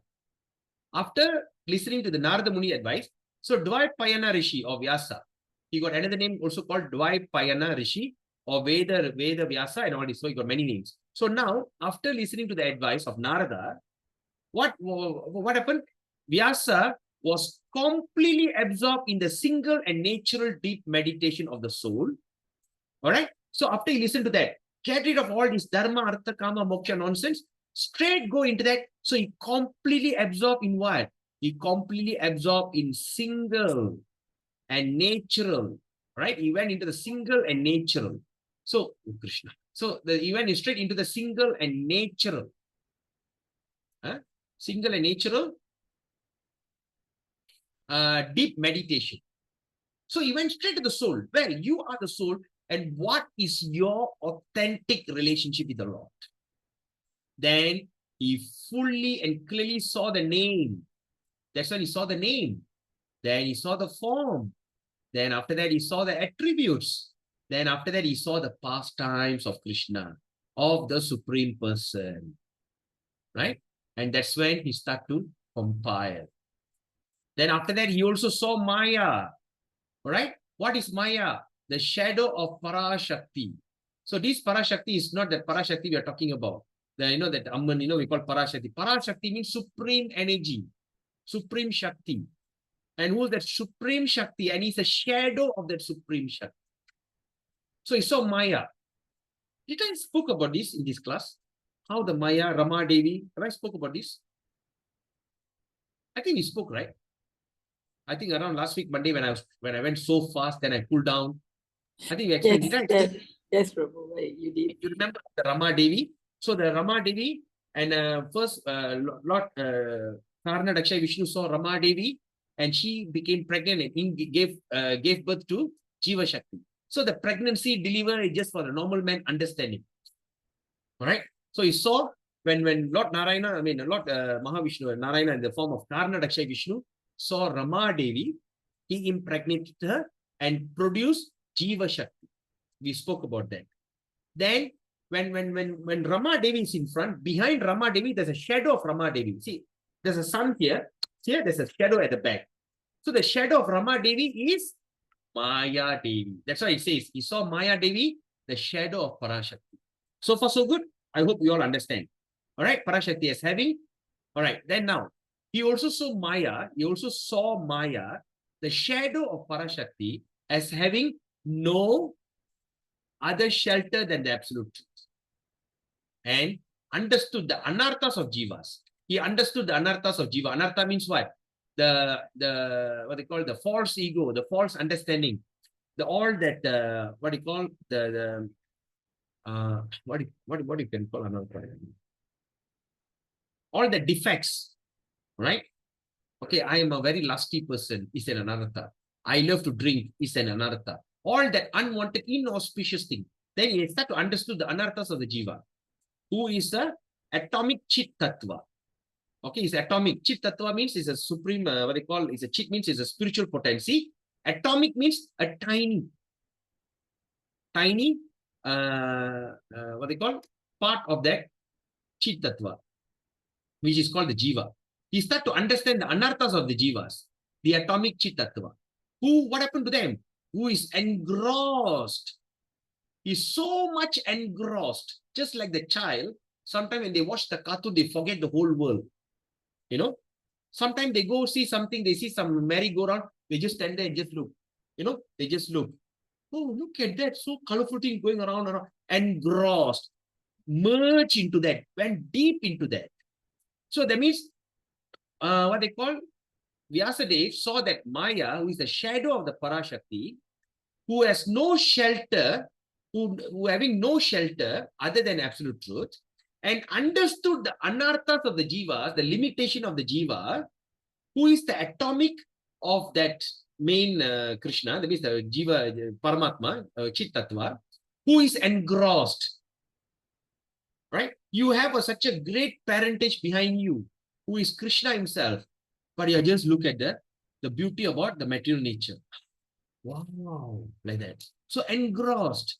And not only that, after engrossed, also fascinated. First you engrossed, then you're fascinated. My God. You know, sometimes it happens when we go overseas, right? When we go to one country that you like, you go there, you see, you get engrossed. Then you get fascinated. Then after that, you want to give up Malaysian citizen, stay there. So you become engrossed and fascinated. Then after that, what? Enslaved by Maya. Enslaved by Maya. Then you become the slave of Maya. Right? What another example we can give? See, when a person like to go and see a cabaret dancer. You know the cabaret dancer? The girls who are like a prostitute dancing in a very cabaret way, you know, in a very skimpy dress and all these kind of things. So they will drive. So first, what they call? They go there and they see the beautiful girl. When the girl in a skimpy dress, extremely beautiful, they get engrossed. Then after that, see the movement of the girl. They become fascinated. Wow. Then after that, they forget about everything and they run behind the girl. I'm willing to give you all my entire asset, my property. Please, I want you. I want you. Really? Come, you know, like what happened to Ajamila. The story that we can relate is Ajamila's story. First, he's engrossed. He got fascinated. Then he became slave of that prostitute. So that's how he became enslaved by Maya. Right? Then, further realizing that such jiva can come to perceive their own personal forms if absorbed in profoundly meditative bhakti yoga. Now let's look at this term. What he says. But further realizing, and also that after that Vyasadeva realized, first he saw that anarthas of the jiva, they became engrossed, they got fascinated, and they got enslaved by mind. But after that, he also realized what? The jiva, the living entity, also can come to perceive their own personal forms. They can understand their own personal form. The mistake that they have done, the jivas could understand that. How? If, okay, how the thing can understand? If absorbed in profoundly meditative bhakti yoga. Right? So meditative bhakti yoga. What does that mean? So that means, so when we absorb profoundly, when we absorb in profoundly meditative, so that means when we perform bhakti yoga, we are absorbed in that. It doesn't matter in whatever, even if you are washing the toilet for Krishna, you are cleaning the Krishna's toilet, you also profoundly go into that meditative. You don't simply wash, right? Even you chant Hare Krishna, any act of devotional service is profoundly meditative. It goes deep. You go into deep absorption. Even you wash the toilet. That's why you profoundly meditate. So what happened? If their own personal is absorbed in profoundly meditative bhakti yoga, so what happened? Then after he went, sorry, I'm going out of the top. So what happened? Then after he saw that all these kind of how the things are being enslaved by being engrossed, fascinated, enslaved by Maya, then after that he start to realize that jiva also can perceive their own personal form if absorbed in profoundly meditative bhakti yoga. Then what he did after that, he compiled the Srimad Bhagavatam. That's when he started to compile the Srimad Bhagavatam. Why? What is Srimad Bhagavatam? Which describes the spiritual pastime of Bhagavan. In Srimad Bhagavatam, it's talk about spiritual pastime of Bhagavan. So the entire Srimad Bhagavatam is spiritual pastime of all the Bhagavan. You see this pastime, what is the goal? Prema Bhakti. You see this pastime, what is the goal? You see this pastime, what? So there's a lot of stories. Like Narasingha Dev pastime. Narasingha Chaturdasi is coming on the same day, I think on Vesak Day. Vesak Day and Narasingha Chaturdasi like the same day. Right? It's a public holiday. On that day, you start to read that canto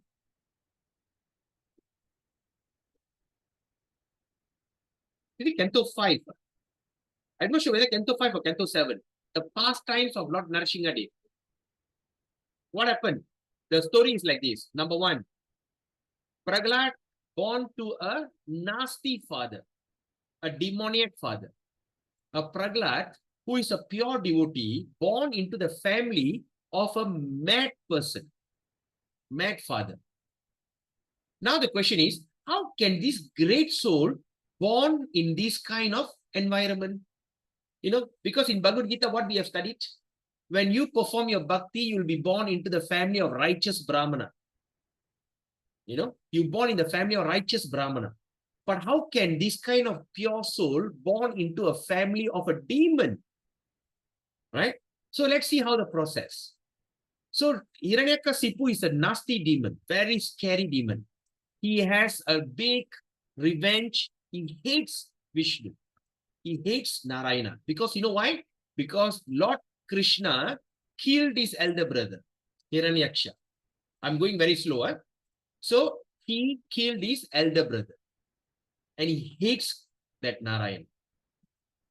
He hates him. And he's always looking for a way to kill him. So he's looking for a way to kill God. Imagine how kind of crazy person he is. Right?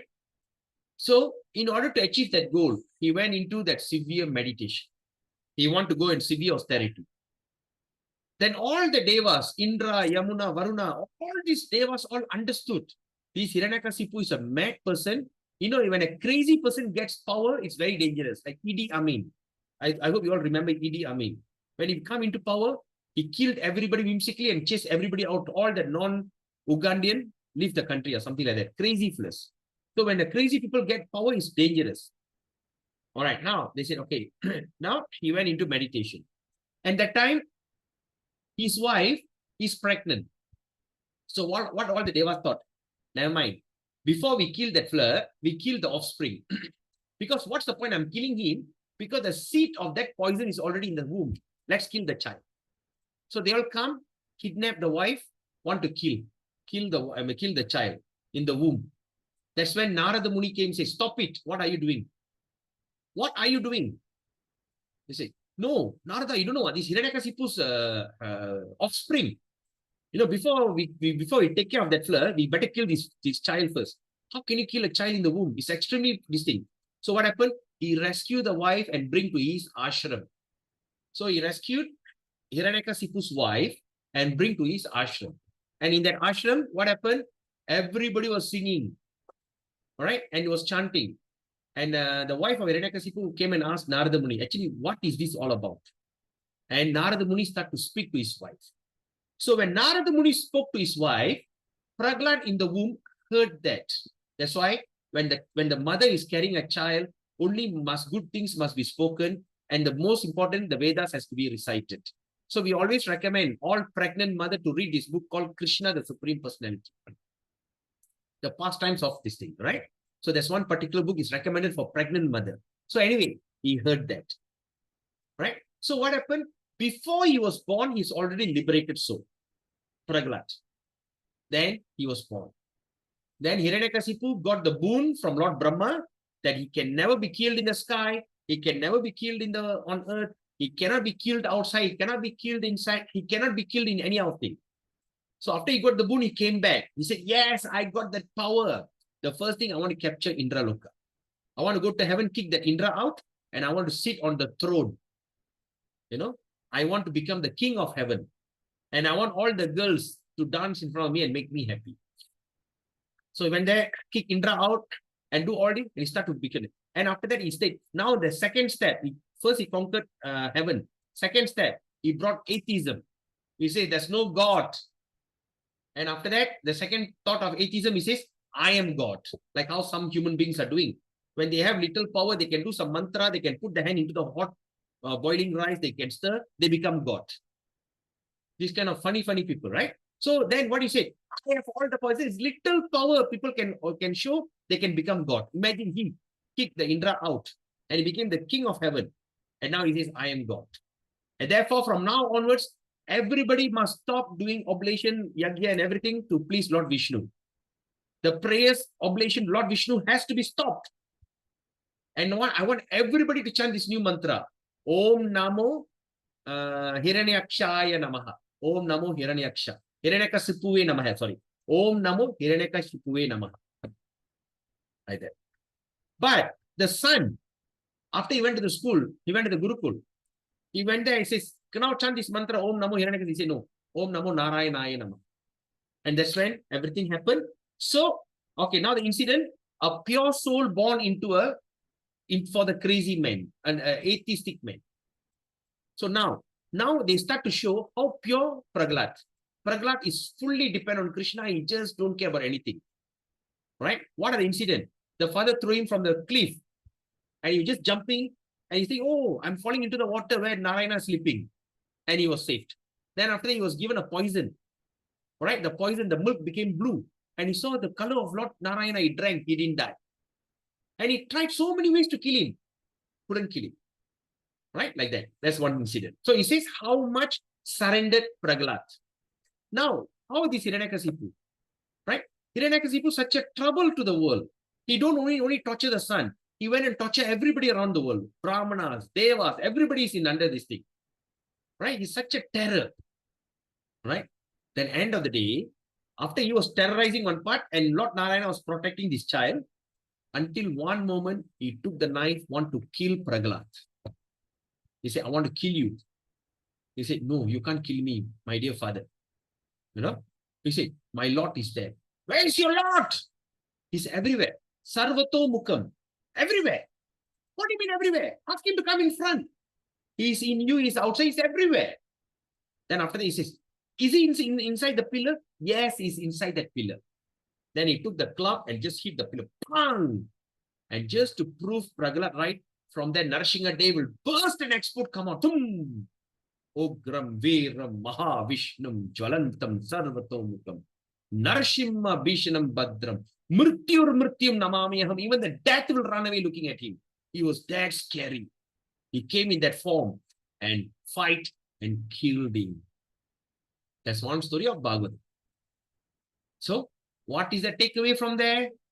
Krishna will come and protect the devotees. So we can be just simply careless. We don't need to be very, we don't ever need to think I am the doer. Be just a very careless person. Careless. Right? Just don't care about anything because Krishna will take care. He proved it. Then after that, after all this pastime, and Lord Prahlad will start to give that the devotional service. You know what is the devotion? What is it? What is the mantra? Smaranam Vishnu Smaranam. What the first word? Okay. Anyway, it says Pada Sevanam Vishnu Smaranam. Then all this. All right. So you start to teach. Right. So the conclusion of that, Krishna will protect no matter how crazy the environment can be with you. How terrible environment with you. You can never see anyone as worse as Hiranyakasipu. Even that person, Krishna kicked him off. What do you think about your situation here? Further and this thing. Then go to the next story. Bhrigu Maharaj. Then go to the Prithu. So like that, you go one by one, the story. End of the day, you come to that actual pastime, that spiritual part of Bhagavan in Canto 10. There you see. That Krishna that protects you, you think is scary, you think that he's very, yes, brave, he's there, he kill people and everything. But do you know how is his private life? Private life is the greatest lover. Private life is a very mischievous boy. He loves to break pot. In private life, he simply like to play the flute and attract all the married women. In private life, he loves to attract all the cows. In private life, he simply like to dance on the head of the snake. You know, that is private life. And you know what? That is the real life. That is the ultimate goal of every living entity. To be part of his private life. That's the pastime of Goloka Vrindavan. Prem Rasa. Prema Rasa. Right? So that's when he starts to describe all that spiritual pastime of Bhagavan. So the forgetfulness of his own eternal form and the form of Krishna is the foremost anarthas of the jivas, right? So the first thing is the forgetfulness of one's eternal form. That means your eternal form and the form of Krishna is the biggest anarthas, challenge, the biggest unwanted things in life. Once it arises is aversion to Krishna as the result of which is revolved by the wheel of Maya in the path of karma. Right? So that means all these anarthas that we forget the form of Krishna, we forget our own constitution position, all these arise when? Arises is aversion. That means it's take away. That means it's not looking at Krishna, it's like going far away from Krishna. Why it happened? Because the result which is revolved by the wheel of Maya on the path of karma. So we think we are working, we are doing, engaged in sense gratification.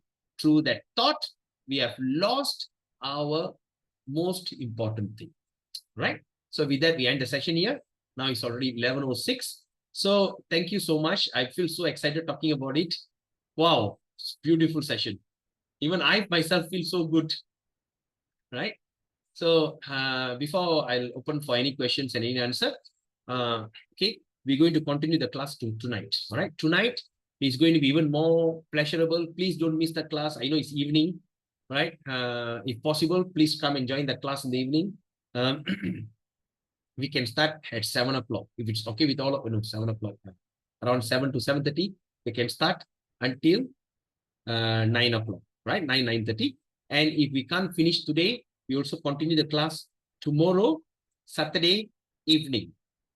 Right, so Saturday evening. Then also, if can't follow, we finish. We try to complete by Sunday. We try to finish up this Nama Bhajan because it's 17 more pages. Of course, just one phrase. We are going so much in detail, so we need to take our time because you know why? Saturday, Monday, Tuesday, Wednesday, 28th, 29th, 30th.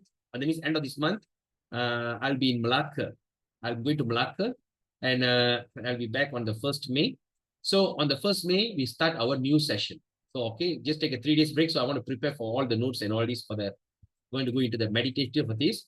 So, so I'm going to, after Malacca, then come back, then May, right? Of course, there's a lot of questions asked and what they call, Vivan and I was set and did a lot of discussion. So what is the conducive thing, you know? Let's do this nectar of devotion, yes. By the same time, we also have a lot of new people are coming who have not even completed Bhagavad Gita, right? Like we have Rusan Chang Mataji and also Kesavan, I'm not sure about him. I think he was not done. And of course, Nanda Devi Mataji was the same. So I thought, let's go into a deep studies of Bhagavad Gita also, right? So we do everything concurrently. So the next session on May is going to be Monday and Tuesday, Nectar of Devotion. Then Thursday and Friday is going to be Bhagavad Gita. So in between Wednesday, I would like to take a break, all right? So, so that's going to be the next session. And expected the next session will run at least a month or two. We could be able to complete the Bhagavad Gita and the Nectar of Devotion. Then once the thing is completed, then we go into deep studies of Srimad Bhagavatam. All right? Because we were also saying about Chaitanya Charitamrita, but Bhagavatam is deep studies. So Bhagavatam, once we go there, maybe we go back to 4 or 5 days class per week. All right? So that's the thing. So now we open for any questions, any takeaway, anything that you'd like to share.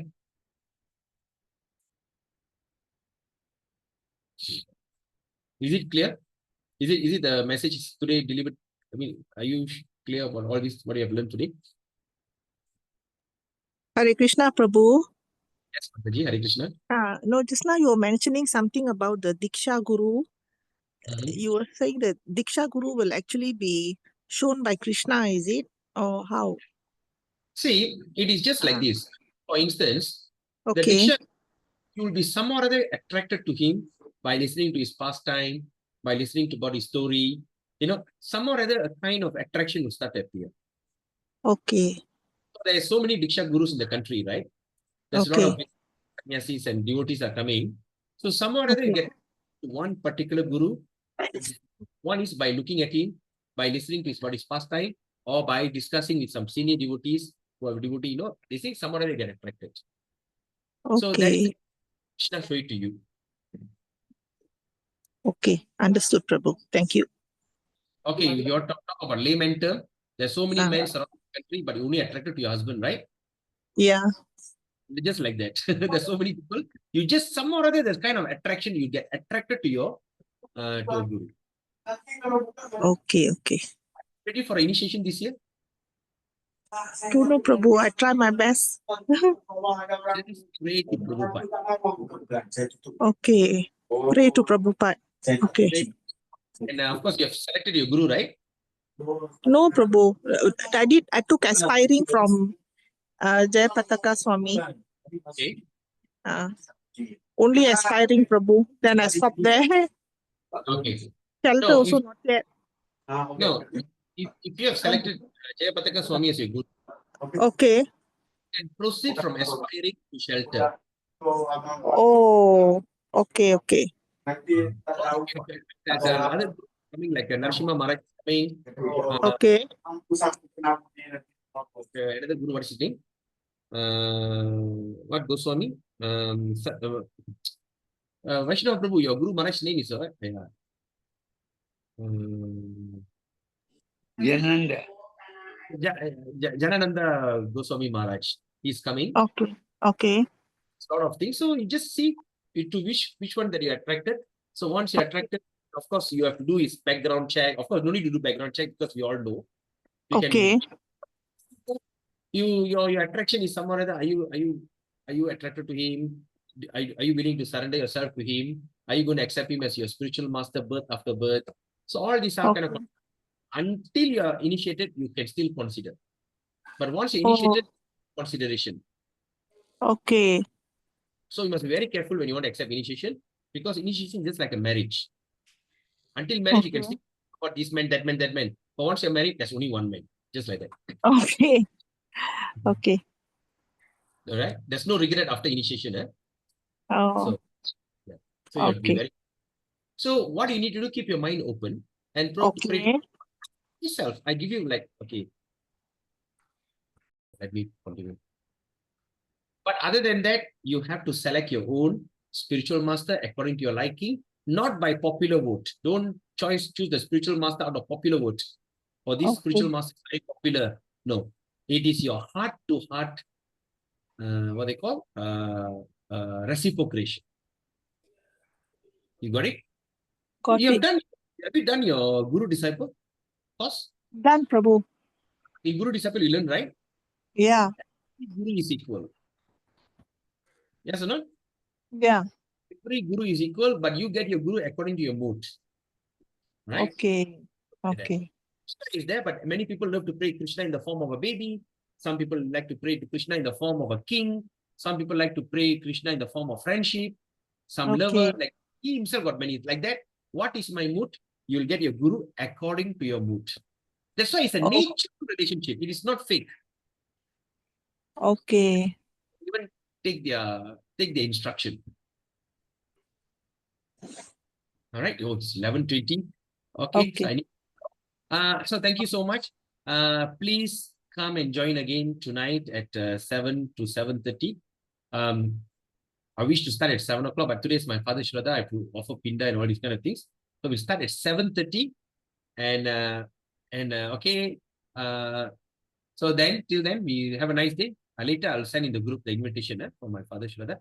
So till then, have a nice day, beautiful day. Meet again tonight to continue another Nectarian session on Nama Bhajan. Vancha kalpaturubhescha kripa sindhubhyevacha paditanam pavanibhyo vaishnavibhyo namo namah. Srila Bhakti Vinod Thakur ki jai. Sri Harinam Chintamani ki jai. Srila Prabhupada ki jai. Gaura Premanande Hari Hari Bol. Hare Krishna. Have a beautiful day. Gauranga.